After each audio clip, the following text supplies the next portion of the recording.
So joining me today is Sheronda Rochelle Blackburn. She describes herself as a deeply human guide for women in transition. After 2 decades leading legal strategy at global giants like Microsoft and JPMorgan Chase, she's turned her focus to something more personal and more radical. She helps high achieving women, especially those after 50, who are navigating reinvention, to reimagine success on their own terms. Boy, I think this is something we could all need, including me. Her approach blends legal precision, because she's an attorney, with emotional depth shaped by her own evolution and a lifetime of advocacy for equity, truth, and storytelling that heals. Sheronda calls it brand architecture, but what she's really building is more like a home, a place where ambition softens, identity expands, and clarity replaces conformity.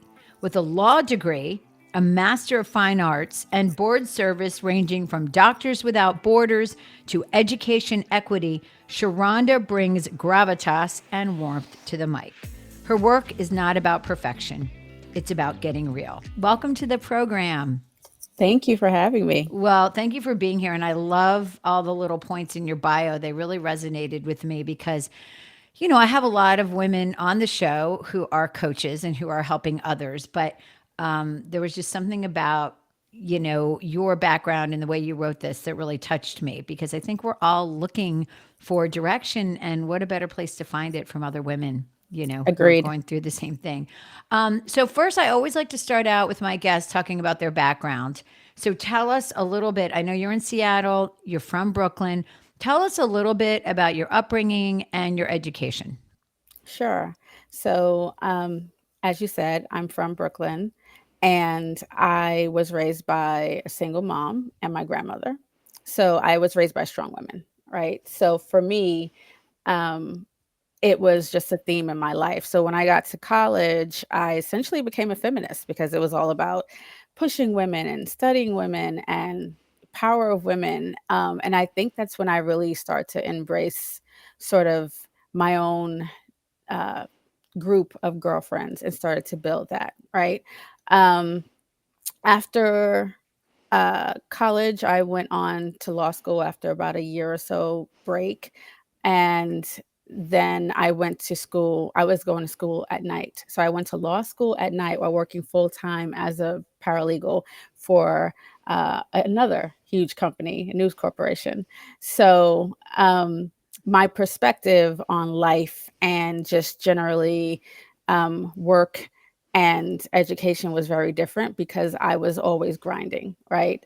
So add that to the sort of strong women that I grew up with, this just became sort of who I was and who I surrounded myself with, right? So my circle of friends I'm still friends with now from law school, same thing. And and then there's a huge gap in education because as I approached 50, which was earlier this year in April, I thought to myself, what do I want to look back on as things I've done for myself when I hit that milestone, right? And so I made a list. I said, these are the things I want to accomplish before I turn 50 for myself, because I started having conversations with women in my life who are around the same age, some who had already crossed that milestone. And there was a common theme that we were all in this phase of self discovery, rediscovery, evolution, right? And so my evolution involved me revisiting something that I had put off for a very long time. So in college, I was an English major, I was a writer. Law school was a fluke, quite frankly. It was just kind of like, I what mean, can it was I probably not a bad fluke if it paid the bills, right? it wasn't, right? It was like, what can I do with an English degree that would make me some money? Like, oh, Yeah, not turns a out, bad Lord, idea. okay. Um, but my love was still the arts and still writing and still poetry was what I wrote most of my life. But I've always wanted to write a book. And so I decided to basically check off two things in one fell swoop. So I've always wanted to get my MFA in creative writing. So I did that.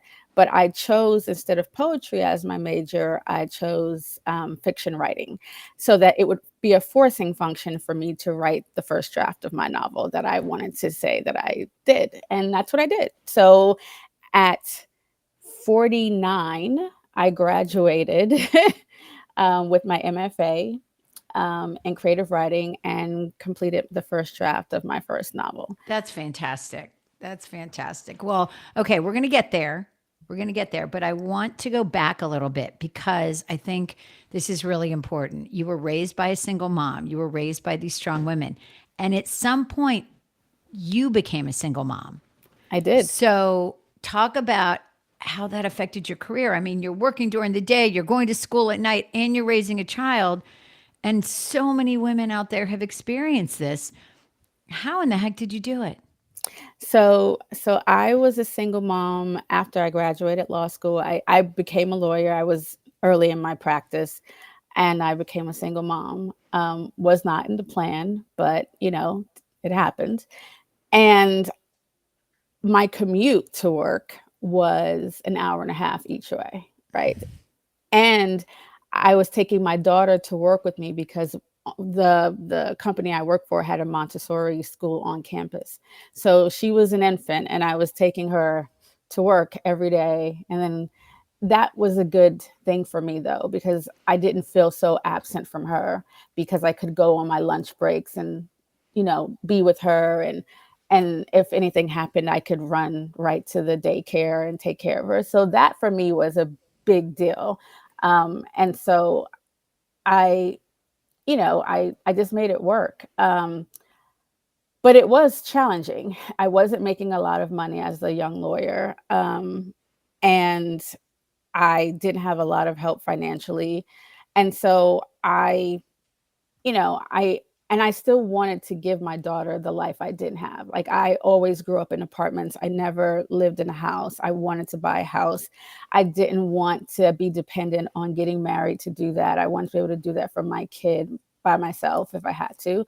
And so I started just sort of, you know, thinking about, okay, what strategies could I implement to make that happen for my kid before she got too old to and I didn't want her to really know that she was living in apartments. And you always want your kids to think that their world is the best world possible. And I knew it could be better and I wanted to do that for her. So I started down that road, but eventually I didn't have to because I did end up getting married before I was able to buy my house and I'm still married to the same guy. But But it was still a part of your life that I mean, things were really unknown, right? it was completely unknown. I mean, I was perfectly okay with staying a single mom and just doing whatever I had to do for my kid, for myself.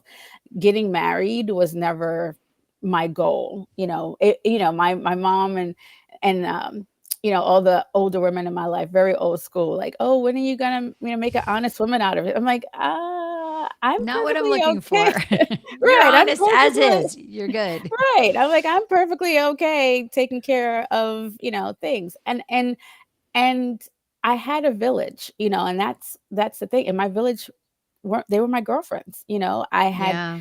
girlfriends who were neighbors who became aunties. I had girlfriends who I had been in college with who became aunties. My daughter's teachers who I loved her became aunties. And so there was this village of women who were holding me up. And so I really was like, I don't need to get married to make her life great. She has amazing women who support me and her, and we will be fine. And that's how I approached it. I didn't look for, oh, I need to find someone to offset this thing that I'm missing to be able to raise my kid. It was never like that for me. You also mentioned in your bio, and I think again, this is something we've all struggled with, things like anxiety, depression, lack of Hmm. confidence, imposter syndrome.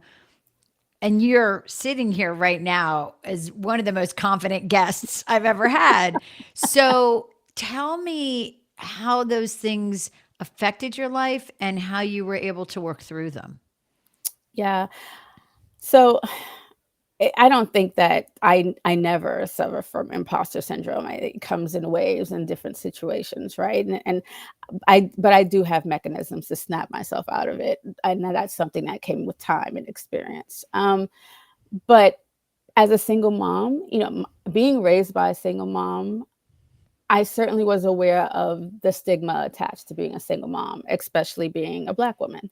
And so I was, I guess, hypersensitive to squashing that in how I presented myself and how I raised my daughter. And so I really did focus on, becoming this, perpetuating the myth of the strong Black woman, to doing all the things like I had a cape on every day. But, I would go to work, I would take my daughter to school, I would go to work, I would come home, I would cook a full dinner, I would, give her bath, tuck her in, and, repeat. And yet I still wanted to be an example to her. And I think being a mom to a daughter really does this. I Hmm. wanted to be an example to her of what a woman could be, not Sure. should be, right? And so for me, every time I thought that oh, I doubted myself, or I couldn't do something, or something was too hard, I thought, what would I say to her, right? If she came to me with this situation, like, how would I coach her through it? And that's the pep talk would give myself constantly, right? Because I was the first example of being a woman that she would ever see in life, and so I knew that I had to have my game at a certain level all the time, right? It's a lot of pressure, but it also kept me motivated, because there were certainly days where I was like, I'm the only woman in this room, I'm the only Black person in this room, and people are looking at me like, why are you here? And I certainly felt Right. that. And I you and felt you it. felt like you had to prove the reason why you were there because you were Exactly. smart and talented and you knew what was going on. So how did that affect how people treated you and how did you react? I'll add another layer to that. I also, you know, thank goodness for genetics. I don't look my age, and I really didn't look my age when I was like 30 and 40. And so I think that there were people who not only discounted me as a woman, as a Black woman, but also that assumed that I was young and inexperienced because of how I looked. And didn't And have wisdom for that exactly, reason. Yeah. exactly. So it was really an uphill battle to establish myself as someone who could be, as a lawyer, a trusted advisor who could have the hard conversations, and finding the confidence to negate all the things I knew, were probably going through their heads by virtue of body language and tone and everything. I had to learn to really pay attention to the players in the room, and to understand what was important to them and how they work. It was another job, essentially, on top of my job, because I had to figure out creative ways to connect to other executives who didn't look like me, to be able to establish relationships and establish myself. And that's advice I give to people I mentor, because the the thing about being a woman, long ago, it was, oh, women are, I mean, some people still say it, women are so emotional and they can't be leaders and all that. The reality is, our emotional capabilities make us great leaders, because we are able to tap into other people's feelings and other people's motivations and work that to our advantage. And that's essentially what I did, right? I was able to, know if somebody, was a complete jerk but loved their family. That was my end, right? They had You daughter. related to them on that. Yeah. Exactly. And so I have made it my job, on top of my regular job, to always try to understand the people that I work with. Some are easier to crack than others, clearly, but I had to be very strategic about forming the right relationships and how to keep those going, and also how to leverage what I knew about what made them tick in my conversations with them, whether they were one on one or whether they were in a room full of other people, right? And so it was constant. Yeah, I mean, that's emotional intelligence at its best, right? Is figuring Right. these things out. And I like what you said about the age, because one of the reasons I picked the name Ageless for this podcast was because I wanted to say, we're not defined by our age, but that's not just in midlife. I have a lot of women who come to the events where I speak who are younger, and I say, "Has anybody ever told you you're too young to do something?" And they like hands shoot up. Yeah. So it's about somebody telling you you're too young, you're too old, whatever it is, you should be able to decide yourself if you are able to do something. Um, and I think your experience figuring these people out, I mean, I think that's a huge, huge advantage in anything you do in life is understanding their motivation. And Yep. that is part of the way in. So let's talk about how you've used all of your background and all of these experiences now to help other women try to figure out next chapters, next moves, transitions, career changes. Yeah. So I've been doing this for the people in my circle for a while. And so I decided to expand that. I'm like, maybe I'm actually good at this. Um, so I'm in the process of launching my brand Revelry, which will be focused on various parts of this transition. Basically 40 and up. It's most 50 and up, but I think the 40 and up group, they need something to look forward to because so for so long the idea of being middle age is like this daunting negative thing, at least the way I grew up. Everything from menopause to body aches and wrinkles, it was just always this stigma of, oh, life goes downhill once you hit 40. And I'm like, that was not my experience. And now at 50, even more so, right? And so I was having conversations with my circle of friends, again, various groups from my life. And I noticed that there were a lot of themes that kept coming up, whether it be, the kids are out now of the house and they're empty nesters, and sort of what happens now to their marriages and their relationships. Like, it's just different, and how do they do that? Or, now I want to travel, I want to do, all the things that I miss, like writing and reading and all this stuff. How do I do that? My husband has no interest, so, but I want to do it with like-minded women. And so creating space for those people to connect and be together. Or, the idea of your kids are grown, but this is a very different time for our children going into the world than it was when we entered the world after college. And so how do you find the balance of being able to help them navigate whatever that looks like for them, and still, retain your own identity? Because for so long our identities, right, were tied to being mothers and wives and so forth. And I think at this point in life we get to sort of reframe that for ourselves. And how do you embrace that? And then of course it's the career thing. A lot of us are in transition with careers, whatever that looks like, whether it's from layoffs or just I'm tired of doing the same thing, or this was my passion years ago. I'm at the point where I like to go maybe see if I can monetize that, or what that looks like, whatever that is, right? So I've coached my friends, and I'm hoping now to expand that to other women, because I think there's a larger population right now that is sort of trying to figure that out. And I've been blessed to have a circle of women that I can be that free with and navigate that for myself. But I recognize that everyone doesn't have that.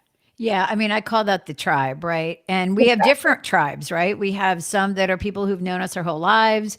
We have people who may be the parents of our children's friends, neighborhood, community, work, church, Exactly. whatever it is. People, we have different tribes. And I agree with you. I mean, all of my ideas for this show, and I'm coming up on 80 pretty soon, What? are from talking to other women, and that's why I wanted to do the show. And in fact, everything you just mentioned, I have a show about. So if you go back and look, you will find a show on every single topic. This is one of the lines that I absolutely love from your bio: a place where ambition softens, identity expands, and clarity replaces conformity. I love that because, especially those of us who have bought into the myth of the strong woman, whether you're a black woman or a white woman, we bought into this myth of you got to go, go, go, go, do everything. You got to be a mother, a wife, a homemaker, a career woman. Um, I'm ready to soften a little bit, Yeah. right? And then, the idea of the fact of figuring out who you are, and then also just saying, I don't have to conform to what everybody thinks I should be doing. Talk a little bit about that line because I think that just really touched me. Yeah, happily.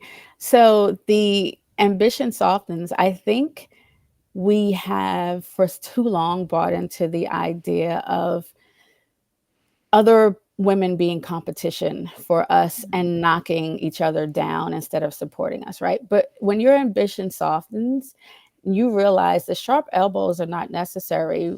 What is for you will be for you. What is meant to be yours will be yours. Do you have to do the work? Of course. But I don't have to knock another woman down to do it, whether that's in corporate America, whether that is verbally, how whatever that looks like. I don't have to. And so my ambition doesn't need to be hardcore as far as like get everyone out of my way and like be really aggressive and it's this whole being a boss. We have been pushed into this mode of being a boss automatically means being stern, being harder, being all these things, and I don't agree with that. I have never been that type of leader. I have always been empathetic. I have always connected with the people that report to me. I have always mentored them as well as managed them. And so I don't think that we have to perpetuate that stereotype of leadership. And as a matter of fact, if we play into the other stereotypes that the world has about us, as far as our softness and our, I'm like, sure, let's go with that, right? Because people, what is the saying? You attract more flies with honey. And so, Yeah, I mean, we don't have to take on I guess, the stereotypical leader qualities that men have. exactly. It We doesn't. don't. We don't. Yeah. We don't need ego. We don't need any of that stuff. You can be humble and still be very confident. And I think people don't realize that you can have both. It's usually prefaced as one or the other. If I'm confident, I have to toot my own horn at the expense of others. I don't. I can toot my own horn and I can turn around and pull someone up behind me. And so I don't think that we have to choose. I think our authenticity is the key to us succeeding. And what authenticity looks like is something that we get to define for ourselves. I think people throw that word around so much, but then when you show up, they are very confused about why they weren't accepted in spaces and so forth. And it's because corporate America throws it around as like a buzzword, but the reality is conformity is essentially what corporate America is known to perpetuate, right? And so if we're going to change that dynamic, and I think we need to, right? Because not just for ourselves, but the generations coming behind us into the workplace now, they don't do that. They don't do No, conformity, right? Like that they is not don't. their jam at all. Right. And they're just And going to leave a job if they feel like exactly. they're too boxed in. Exactly. So if we are going to have companies and organizations that have longevity, that whole that whole stereotype or that whole sort of dynamic about you have to be this way, this rigid, this rough, this tough, this aggressive to get ahead is going to have to change because this is not who we're dealing with. I know my own daughter, she's not that person. Mm-mm. She will totally be like, this is not for me, next, and move on. And there are going to be smart people, creative people who are tech savvy, who are inventive, that we will lose if we are not able to be agile and understand that that is a very old school way of thinking and leading, and we need to be nimble and figure out how to bring that element of a future leadership into the mix. That's a great point. I mean, we need to make the tent bigger for sure. Exactly. And I know I didn't realize all of that as much, even as a journalist, until I left my longtime job because I was like, oh, I don't have to do this anymore and I don't have to do that. And you don't realize kind of how you have molded yourself, or especially as a woman, made yourself smaller to fit into what, a company wants you to be. Okay, so here's the challenge, because I've been doing this. This is going to be one of my last shows for the year. And I'm actually going to take a little pause because I really need to reinvent not just myself, but reinvent the direction that I'm going with the show. I love that. Um, I'm a big fan of saying it's never too late to pivot. You can do anything you set your mind to, you can take risks. But what I have learned from doing this show, and now I'm entering my next decade, so I'm a little bit older than your demographic that you're talking about for your business. I don't know if it's always true, because here's the thing: culturally, society sees women of a certain age as not being relevant and not worth investing in. So I've heard a lot of people say after a certain age as a woman, you just need to build your own thing, because you're not going to be able to jump into corporate America. They're not going to say, wow, this person X number of years away from retirement age. Sure, we'll invest in that person and we'll support them. And hopefully they'll stick around for a couple of years after traditional retirement age. They're not going to do that. So what do you think about that? Do you think women who are a little bit older, maybe late 50s and so on, should just stop looking at jobs and start figuring out what can they do to build something on their own? So I completely understand and agree that that is the norm. And I think that part of what our mission is to change that, because it's illogical. Completely, because you're talking about people with wisdom and depth and experience and Exactly. creative, lots of creative ideas. I will say this is the space that we need to lean into, though. And so on one hand, yes, agree. There is a time that you should certainly look into starting your own thing, because we have so much to offer and it shouldn't go to waste. And sometimes corporate America is not the place where we can actually give back the things that we have to give back properly, right? Because even if you're in corporate America, you're still, your sphere of influence is certainly limited by whatever your role is. So you will never be able to reach your full potential working for someone else. I completely believe that, right? But I do think there's a responsibility we have to change the narrative for women who are late 50s, early 60s, because there is so much wisdom. And I will tell you that on one hand, it is unfortunate that AI is taking away the entry level jobs for those coming into from the younger generations, and they will have a very difficult, starting point than we did, because AI will be doing all the things that they were doing.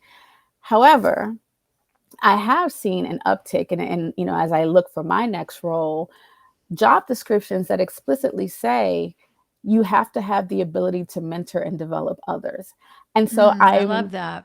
I see that more often. And I'd never seen that when I looked for jobs previously, but I think there is an awareness that needs to be expanded in corporate America that speaks to the fact that there are people who, if you put them in leadership roles, they have to have the experience and wisdom and the ability and know-how to not only manage these people, but to develop them, because they will not be coming into the workforce with the same experience opportunities that we did, right? So they're learning as they are thrown into these roles that Thrown they are into the not fire, really. exactly. So you cannot have leaders who don't have the experience and wisdom to be able to bring them up as fast as you need to bring them up in corporate America to do the jobs that are at those levels, since there are going to be no entry level positions. And then, I think that honestly, all the money that's going to be saved by AI for the entry level roles will have to be invested into training,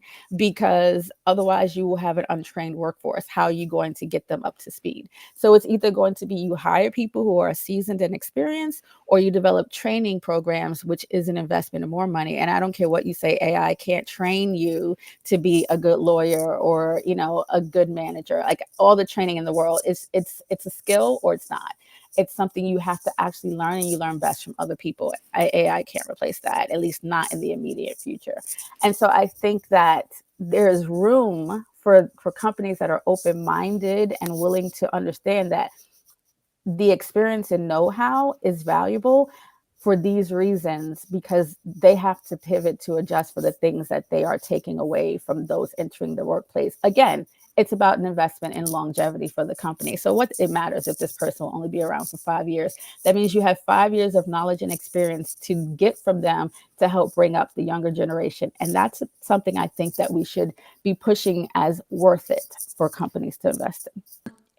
So, you know, I would love to wrap this up with some great wisdom about really where should we all be looking at going down the road. I think the AI conversation is really important, and I agree with you that the main thing AI can't teach is human interaction, right? Exactly. And that's the biggest skill you can have in any job that you'll ever have in your lifetime, is what we talked about in the beginning of the show, is that emotional intelligence, is that one-to-one human connection, empathy, compassion, understanding, relatability.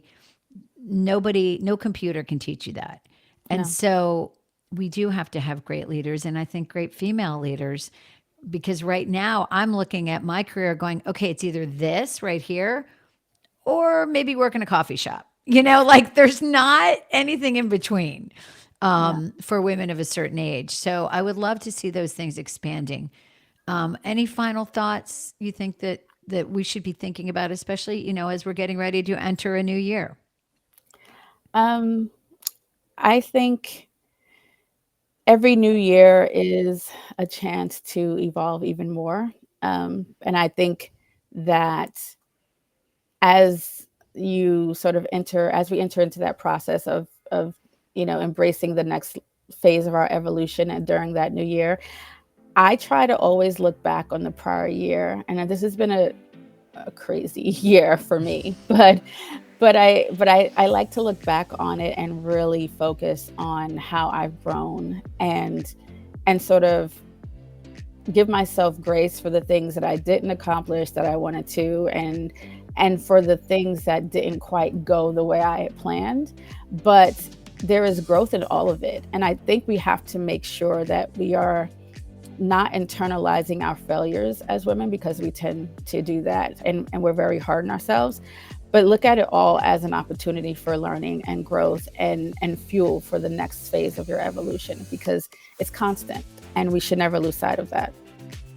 That's a great, great thought to end on. Thank you so much for doing this. Thank you. You have a lot of wisdom to share, and I know your business is going to be very successful as a result. Thank you. Thank you very much. Thank you for having me.